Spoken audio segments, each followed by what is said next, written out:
भाजपमध्ये बाहेरून आलेल्यांची सत्ता आम्ही चालू देणार नाही असा निर्धार धुळ्यामधल्या किन्नर आखाड्याचे उपाध्यक्ष पार्वती जोगी यांनी केलाय। पार्वती जोगी या भाजपच्या सदस्य आणि पदाधिकारी असून त्यांनी पक्षाकडे उमेदवारीची मागणी केली होती, परंतु उमेदवारी न मिळाल्यामुळे पार्वती जोगी यांनी भाजपविषयी नाराजी व्यक्त केली आहे। पक्षात निष्ठेनं काम करणाऱ्या कार्यकर्त्यांना संधी न देता बाहेरून आलेल्या उपऱ्यांना संधी दिल्याचा आरोप पार्वती जोगी यांनी केलाय।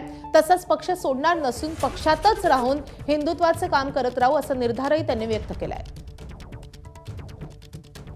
रात्रंदिवस पक्षाला मोठं करण्याचं काम केलंय, अशा लोकांना डावलण्यात आलं आणि जे वरून आलेले काय म्हणतात त्यांना उपरे आले त्यांना आज तिकीट मिळालेलं आहे आणि आज आम्ही किन्नर म्हणून मला नाकारण्यात आलंय। जेवढा आमचा संघ परिवार होता, हिंदुत्वादी लोक होतं, संत लोक होतं, आज आम्ही सगळे जमून इथं एक बंड पुकारण्याकरता बैठक केलेली आहे की आम्ही पक्ष तर सोडणार नाहीये, पण पक्षात जे उपरे लोक आलेत यांची भी सत्ता आम्ही चालू देणार नाहीये। ज्यांनी रात्रंदिवस एबीपी माझा, उघडा डोळे बघा नीट।